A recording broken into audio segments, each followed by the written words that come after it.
कहाँ कुछ लालो गुल में नुमाया हो गई।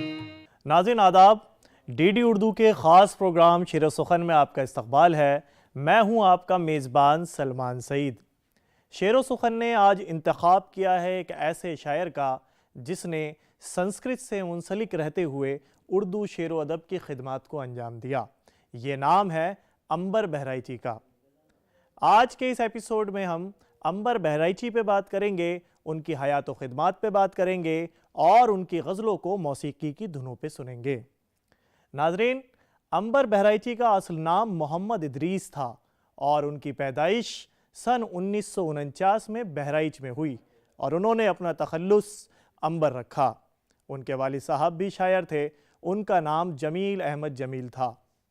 आला तालीम में उन्होंने जोग्राफ़ी से एमए किया और सहाफ़त में डिप्लोमा हासिल किया। बचपन से बहुत ज़हीन थे, पढ़ने लिखने में तेज़ थे। आगे चलकर सिविल सर्विसेज का एग्ज़ाम पास किया और आला ओहदे पर फाइज हो गए।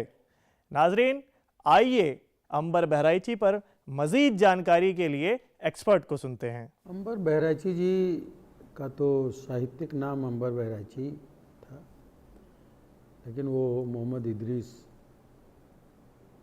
उनका असली नाम था और वो सरकारी सेवा में थे, पीसीएस थे। पीसीएस से प्रमोट होकर के वो आईएएस हो गए थे और फिर गृह सचिव के पद से रिटायर्ड भी हुए उत्तर प्रदेश शासन में।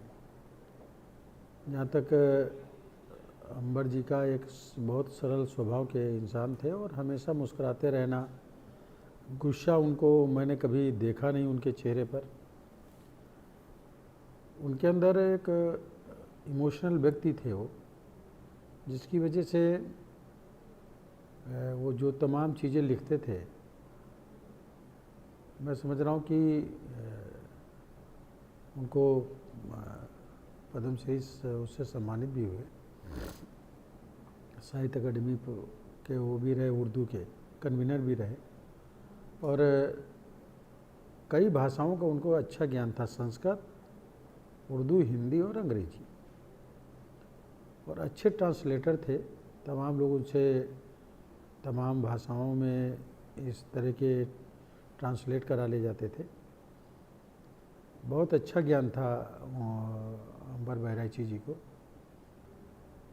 शेर व शायरी में, गज़लों में उन्होंने बहुत कुछ लिखा और इसी में उनको सम्मानित भी किए गए। मैं समझ रहा हूँ कि उन जैसा व्यक्ति मैंने साहित्य उसमें, उर्दू के साहित्य में या संस्कृत के उसमें मैंने नहीं देखा। एक ऐसा शख्स जिसने अपनी पूरी ज़िंदगी हिंदुस्तान के फ़िक्र फ़लसफ़े को समझने में, हिंदुस्तान के बल्कि कदीम हिंदुस्तान के अदब को समझने और उसको समझाने में सर्फ कर दी। कई इनकी शख्सियत कई औसाफ की हामिल थी और बहुत से काम उन्होंने किए। बुनियादी तौर पर वो शायर थे और उत्तर प्रदेश सिविल सर्विस से उनका ताल्लुक़ था और शायरी के अलावा उन्होंने जो बहुत अहम काम किया है वो संस्कृत शेरियात, संस्कृत पोएटिक्स को अपना मौजू बनाया और कदीम हिंदुस्तान में जो लफ्ज़ और मानी और शायरी और नाटक और उमूमी इंसानी ज़िंदगी के मुख्तलिफ़ पहलुओं को शायरी की गिरफ्त में लाने के जो मामलात थे, जो फ़िक्र थी, उसको समझा उन्होंने बहुत गहराई से और उस पर 2 किताबें उन्होंने लिखी, संस्कृत शेरियात और संस्कृत बुतिका। इसके अलावा उन्होंने संस्कृत शायरी पर एक किताब लिखी। आइए नाजरीन, इस खूबसूरत गज़ल को मौसीकी की धुनों पे सुनते हैं, जिसको ख़ास तौर से डीडी उर्दू ने आपके लिए सजाया है, और महजूज होते हैं।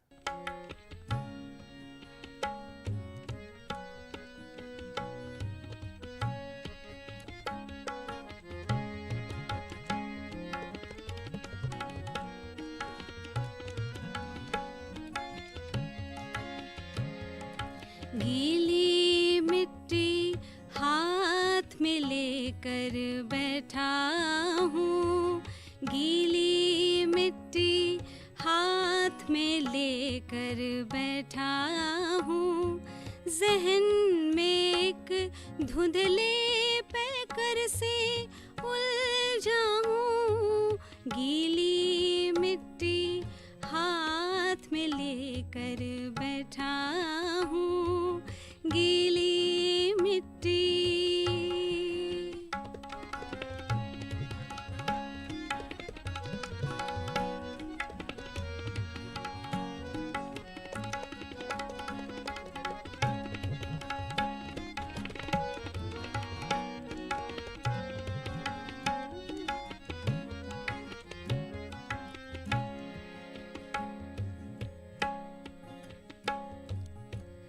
तेरे हाथों ने मुझ में सब रंग भरे, तेरे हाथों ने मुझ में सब रंग भरे, लेकिन हर पल ये एहसास अधूरा हूँ, लेकिन हर पल ये एहसास अधूरा हूँ, गीली मिट्टी हाथ में लेकर बैठा हूँ, गीली मिट्टी।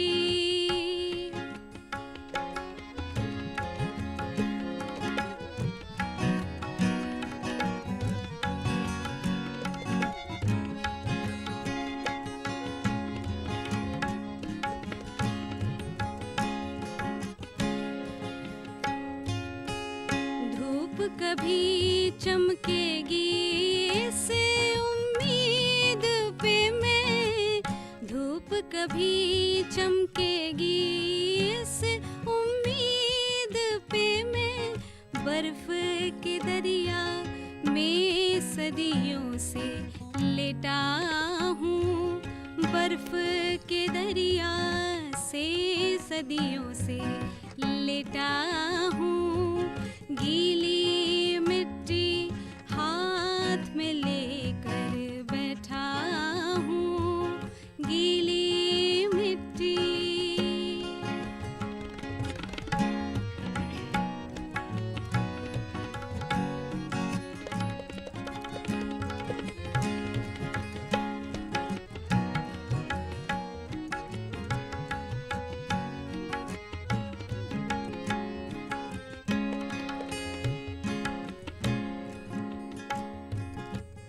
एक धुंधली तस्वीर अभी आँखों में है, एक धुंधली तस्वीर अभी आँखों में है, इस वादी से दूर भला कब रहता हूँ, इस वादी से दूर भला कब रहता हूँ, गीली मिट्टी हाथ में लेकर बैठा हूँ, गीली मिट्टी हाथ में लेकर बैठा हूँ, गीली मिट्टी हाथ में लेकर बैठा हूँ, हाथ में लेकर बैठा हूँ।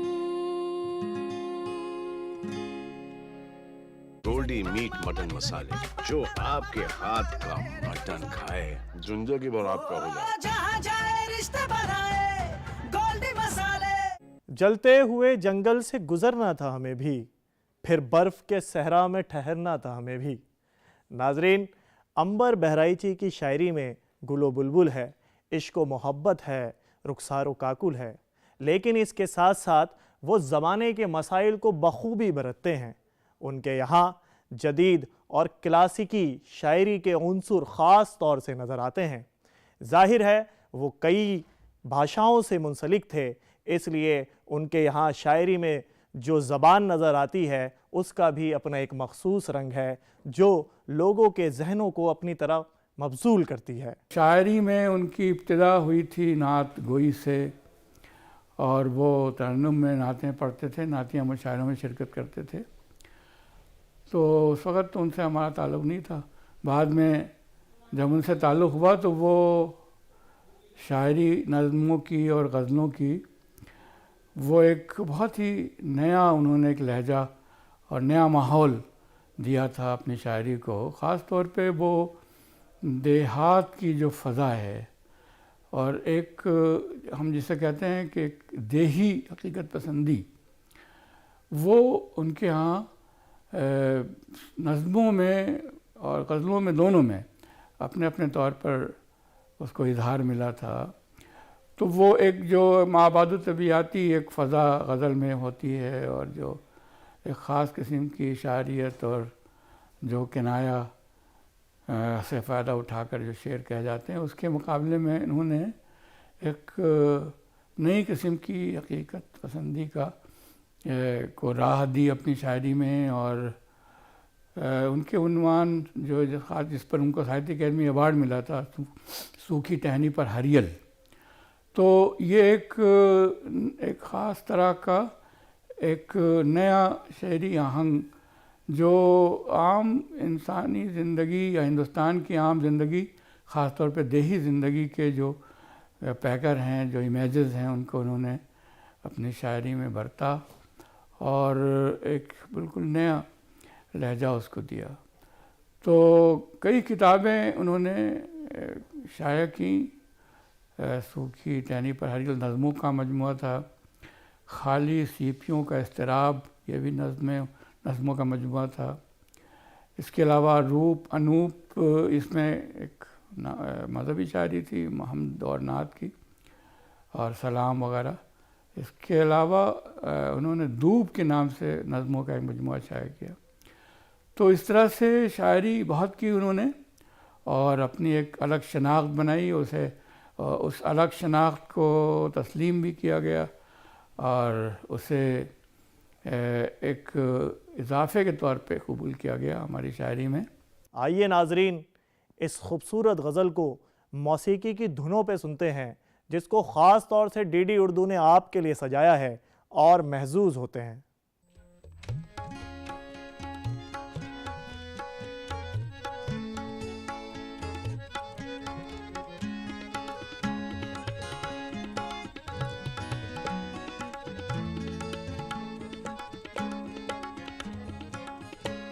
रोज हम जलती हुई रेत पे चलते ना थे, रोज हम जलती हुई रेत पे चलते ही न थे। हमने साए में खजूरों के भी आराम किया, हमने साए के भी आराम किया।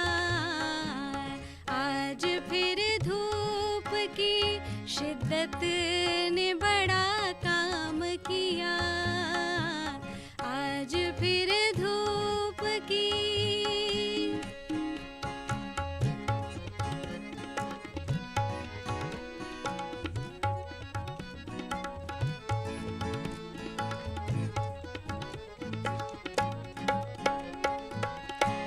जाने क्या सोच के फिर इनको रिहाई दे दी, जाने क्या सोच के फिर इनको रिहाई दे दी। हमने अब के भी परिंदों को तहे दाम किया, हमने अब के भी परिंदों को तहे दाम किया। आज फिर धूप की शिद्दत ने बड़ा काम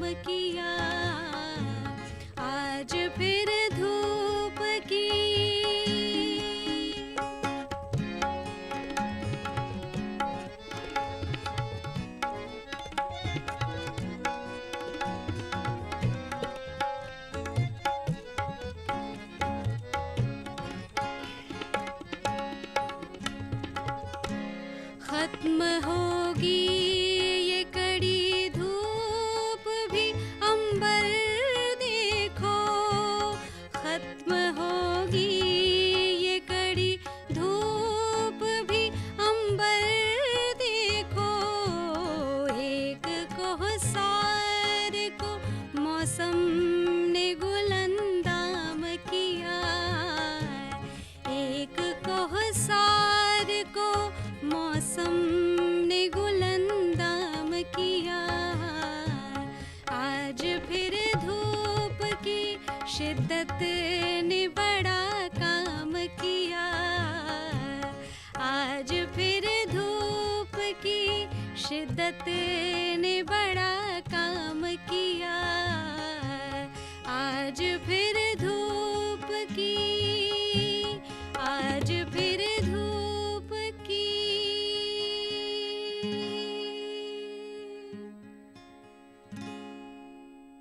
साहित्य अकेडमी अवार्ड याफ्ता अंबर बहराइची ने कई ज़बान में तब आजमाई की, जिसमें ख़ास तौर से उर्दू, अंग्रेज़ी और संस्कृत शामिल है। उनका एक बड़ा कारनामा संस्कृत शेरियात है, जिसमें उन्होंने संस्कृत के शेरी मनाजिर पेश किए हैं। इसके अलावा वहाँ की देसी ज़बान जैसे ब्रज, जैसे अवधी, उस पे भी उनको बखूबी दस्तरस हासिल थी।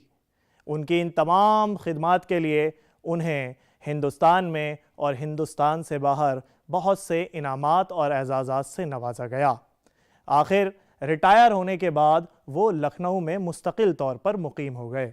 ये एक ज़माना जो था जिसमें शायरी दो तरह की, नुमाया तौर पर दो तरह की शायरी थी। एक तो वो जो मुशायरों में सुनाई जाती थी, और ज़्यादातर मुशायरों वाली शायरी जो है वो एक सतहियत उसमें होती थी। वो आवाम के जो का ज़ायक़ा है और उसकी जो समझ है उसके मुताबिक शेर कहने की जो मामलात थे, उसके मुकाबले में जो ज़ाती महफ़िलों में और अदबी महफ़िलों में जो शेर कहे जाते पढ़े जाते थे, और वो अदबी महफ़िलों के शायर थे। और शायरी के अलावा उन्होंने जो बहुत अहम काम किया है वो हिंदुस्तानी पोइटिक्स को जिस तरह से उन्होंने पढ़ा, समझा और लिखा उसके बारे में। तो अब बहुत लोग आजकल हमारे यहाँ जो 6 फ़लसफ़े हैं हिंदुस्तान के, जिन्हें षड दर्शन कहते हैं, तो वो उसका नाम तो बहुत कम लोगों ने सुना होगा और उसके बारे में पढ़ा भी बहुत कम लोगों ने होगा।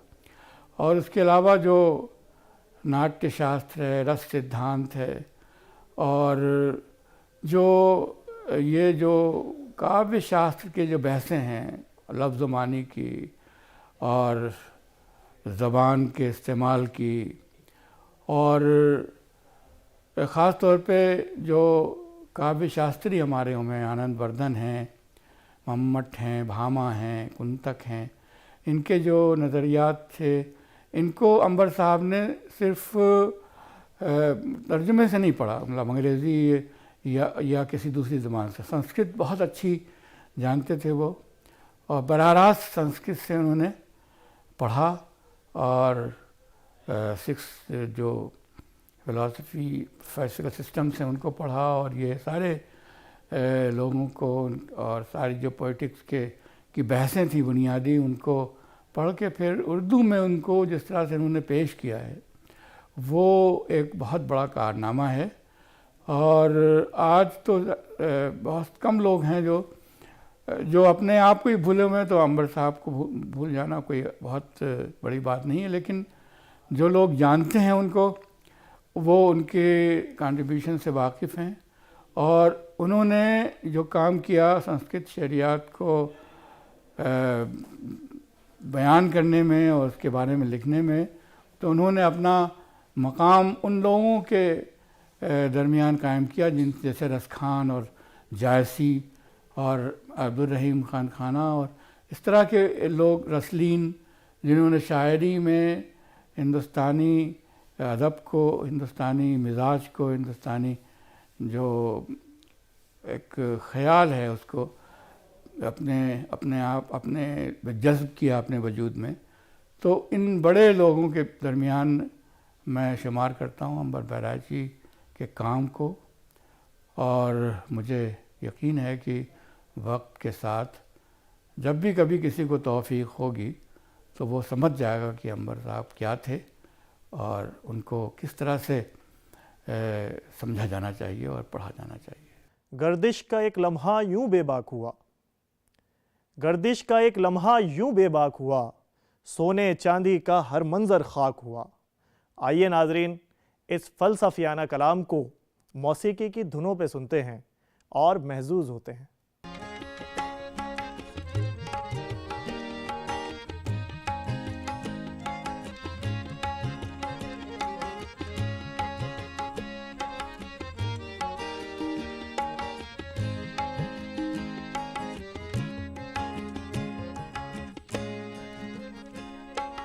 एक तालाब की लहरों से लड़ते लड़ते, एक तालाब की लहरों से लड़ते लड़ते, वो भी काले दरिया का पैराख हुआ है, वो भी काले दरिया का पैराख हुआ है। गर्दिश का एक लम्हा यूं बेबाक हुआ, गर्दिश का।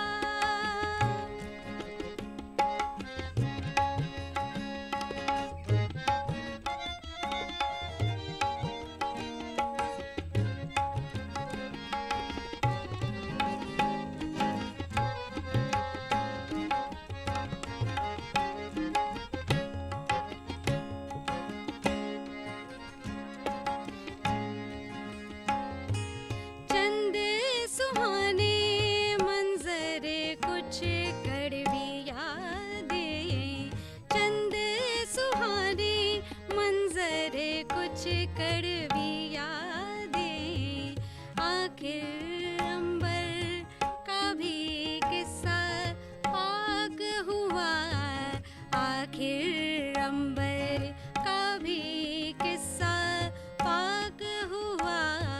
गर्दिश का एक लम्हा यूं बेबाक हुआ, सोने चांदी का हर मंजर खाक हुआ, खाक हुआ। गर्दिश का एक लम्हा यूं बेबाक हुआ, गर्दिश का एक लम्हा यूं बेबाक हुआ, बेबाक हुआ, बेबाक हुआ।